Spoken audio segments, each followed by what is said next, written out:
The title, Valedictorian, is bestowed upon the top graduate of the class based upon the highest earned grade point average. Derived from Latin, the word valediction means to say farewell. And it is fitting that this individual is our final speaker of the evening. And I'm honored to present to you the valedictorian of La Quinta High School for the class of 2014, who will now come forward and deliver her final farewell to her classmates, Riza Diapera.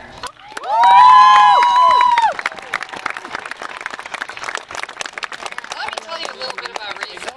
Riza is a strong-willed, determined young woman with a great sense of passion for everything she pursues.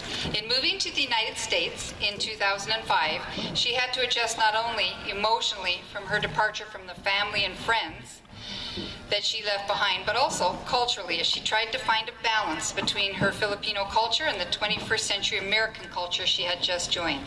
Despite the difficulties she faced by moving here, she was exposed to various opportunities and activities that she has grown to love, such as participating in math field day competitions, attending leadership conferences, volunteering at the Avid Physical Therapy Clinic, and teaching guitar and piano to others. Riza is also an IB diploma candidate who has a passion for theater and music, specifically in singing and playing flute, guitar, and piano. And last but not least, she discovered a great interest in math, which has led her to her decision to study aerospace engineering at Cal Poly this fall.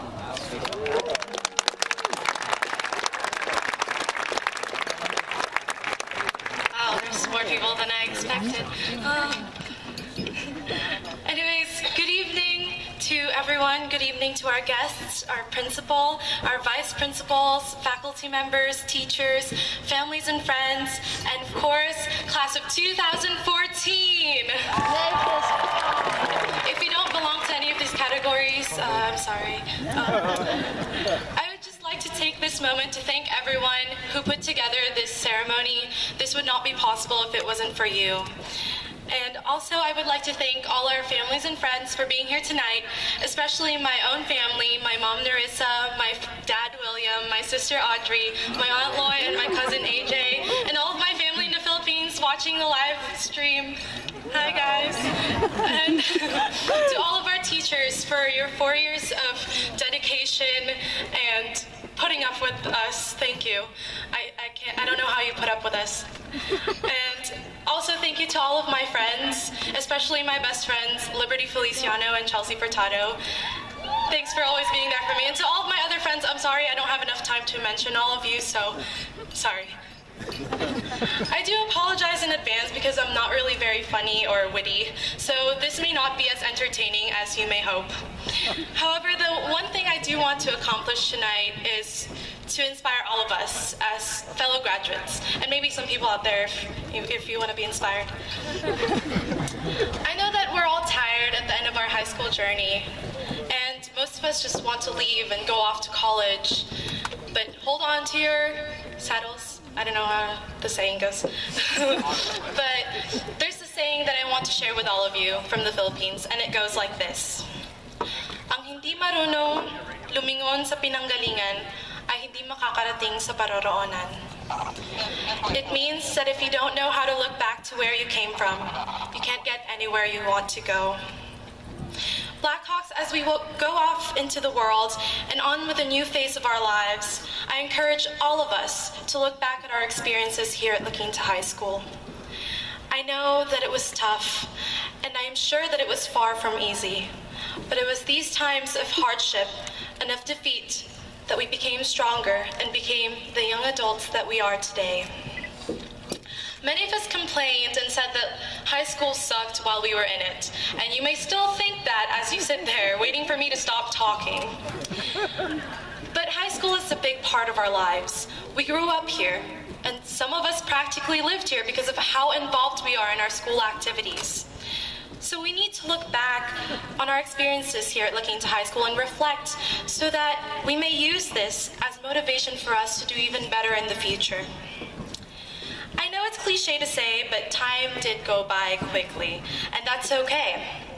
It just means that we have have to seize the moment and do what we want to do now, not later.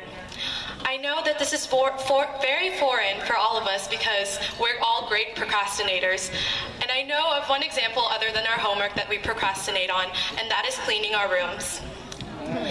When our parents tell us to clean our rooms, we say later or tomorrow, and we'll keep saying later until our rooms have gotten to a point where no living organism can live in it. And that's the same with anything that we do in our lives. If we keep saying later, we'll lose that drive, and we'll end up in a situation that we don't really want to be in. So take the moment and achieve what we want to achieve now. Think of the end product of all our hard work. Earlier this year, I was in my friend Kainen's one act. Kainen. It's called Splitting Seconds, and it's about these two teenagers that could freeze time by splitting it into seconds, seconds to milliseconds, and so on, to the tiniest fraction where then everything appears to be frozen. That's like our lives, our time here on Earth. If you take our time on Earth and divide that day by day and live day by day, then we'll be stuck in a routine. However, if you look at the bigger picture, your dreams, your aspirations, I know it's cheesy, sorry, but if you look at that, we'll learn to just live and not just survive. Knowing this, my fellow graduates, I hope that when we venture out into what people call the real world, we'll end up doing what we want to do and accomplishing everything we want to accomplish. Make our dreams come true. We're the dream generation. We like Disneyland for a reason. In the words of my middle school band teacher, Mr. Gubler, remember to soar with the birds high above the clouds and reach for your dreams. We're all Blackhawks for a reason. We're destined to do just that. And some of you called this, I am gonna say it, Blackhawks, spread your wings and fly. To close off, I looked at what valedictorian meant, and it said that it was someone who gives the farewell speech, and that made me really sad because goodbyes are sad. So instead I say, see you later, and I hope that when we see each other in 10, 20, 30 years, we've all become the persons we wanted to become, or even better. Good luck, everyone, and thank you.